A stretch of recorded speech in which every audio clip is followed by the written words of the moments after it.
परमेश्वर के नाम की स्तुति हो। मैं परमेश्वर का धन्यवाद करता हूँ इस समय के लिए, वचन से बांटने के लिए परमेश्वर ने अवसर दिया। आप सभी को प्रभु यीशु के प्रेमी नाम से मेरा प्रेमी सलाम। 5 मिनट वर्ड वीडियो में आपका स्वागत है। इस वीडियो सेगमेंट के अंदर हम इस बारे में मनन कर रहे हैं कि दूसरों का बोझ उठाना, और इसे समझने के लिए हम बाइबल में से इस व्यक्ति के बारे में देख रहे हैं, शिमोन, जो कुरेनी से आया हुआ था। इसके बारे में वचन हमें बताता है मत्ती रचित सुसमाचार उसके 27 अध्याय 32 कलम के अंदर, मरकुस रचित सुसमाचार उसके 15वें अध्याय 21वें कलम के अंदर, और लूका रचित सुसमाचार उसके 23वें अध्याय 26वें कलम के अंदर। यीशु मसीह के मृत्यु के उस समय के नज़दीक में हम देखते हैं कि जब यीशु मसीह के ऊपर क्रूस लाद दिया गया, तब वो क्रूस यरूशलेम से बाहर पहाड़ के ऊपर लेकर जा रहे थे, और पूरे रास्ते में उन्हें सताया जा रहा था। उस पूरे यरूशलेम के शहर के अंदर बड़ा हुल्लड़ मचा हुआ था और बड़ा मुश्किल समय होता। और उस समय हम देखते हैं कि शिमोन नाम का एक व्यक्ति जो कुरेनी से आया है, वो पसह मनाने के लिए काफ़ी दूर से यहाँ यरूशलेम के नगर में आया हुआ था। परंतु जब उसने नगर के अंदर देखा कि बहुत ही हुल्लड़ मचा हुआ है और झुंड के अंदर जो मॉब, जो क्राउड इकट्ठा हुई है, बड़े क्रोध से भरे हुए, और वो वहाँ पर रास्ते में खड़े हुए ये सारा दृश्य देख रहा था कि यीशु के साथ में क्या हो रहा था।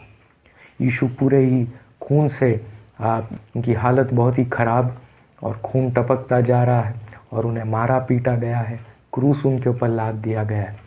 परंतु एक पल आता है जब यीशु मसीह क्रूस उठा नहीं पा रहे होते, और रोमी सैनिकों ने शिमोन को देखकर उसको भीड़ में से खींचकर बाहर निकालकर उस क्रूस को शिमोन के ऊपर डाल दिया। शिमोन यीशु को नहीं जानता था, वो दूर अपने देश से आया हुआ था, परंतु ये क्रूस उसके ऊपर लाद दिया गया।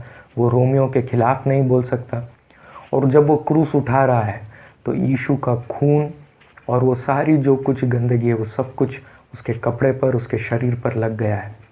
और अब वो पसह का पर्व नहीं मना सकता क्योंकि वो अशुद्ध बन गया है। और ये एक मुश्किल की घड़ी जब शिमोन इन बातों को समझ नहीं पा रहा है कि ये सब कुछ क्यों इसके ऊपर किया जा रहा है। खैर, शिमोन इस क्रूस को उठाकर लेकर जाता है और उस गोलगोता पहाड़ तक वो ले जाता है।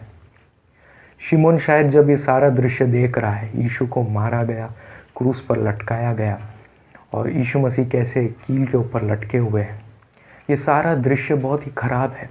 वो उत्सव मनाने आया, लेकिन आज उसकी ज़िंदगी में एक बहुत ही एक अजीब सा पल उसके सामने है, और इसके बारे में वो सोच सकता है कि ये सब क्यों मेरे साथ किया गया। लेकिन जब उसे यीशु मसीह के बारे में जानकारी मिली तो ज़रूर उसने इस बात को जाना कि उसने यीशु के लिए वो बोझ उठाया, वो सब कुछ सहन किया। जो पसह का पर्व मनाने आया था, जो खून उसके हाथों में या शरीर के ऊपर लगा था, वो खून इसीलिए ही बहाया गया कि शिमोन और सारे जगत के लिए पाप से छुटकारा मिल सके। कई बार हम सोच सकते हैं कि बोझ हमारे ऊपर डाला गया अन्याय से, ज़ोर ज़बरदस्ती से, और हम सहन नहीं कर पाते हैं, और हमें समझ नहीं आता है कि हम क्यों इसे उठाएं। शिमोन कुरेनी के साथ में भी ऐसा हुआ। अगर परमेश्वर ने शिमोन को इसके बारे में बताया होता तो हो सकता है शायद शिमोन पहले से तैयार होता और इस बोझ को उठा लेता, बड़ी खुशी के साथ शायद आता, परंतु शायद रोमी सैनिक उसे उठाने नहीं देते या उसके साथ और बुरा व्यवहार करते कि ये देखते हुए कि वो भी यीशु के साथ में है। या शिमोन को अगर पहले से पता होता कि इस बोझ को उठाना है तो शिमोन शायद उठाने के लिए तैयार नहीं होता और वो उस जगह में भी नहीं पहुंचता।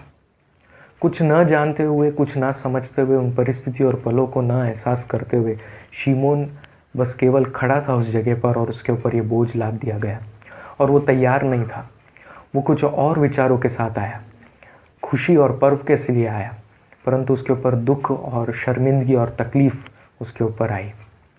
परंतु जो काम शिमोन ने किया, उसके बाद वो समझ गया कि ये क्रूस उठाना, उसने कितना बड़ा कार्य किया। यीशु को क्रूस उठाने में मदद किया। वो क्रूस जो यीशु मसीह पूरे जगत के लिए उठा रहे हैं, वो क्रूस जो यीशु मसीह शिमोन के लिए भी उठा रहे हैं, और उसका अनुग्रह वो समझ सका।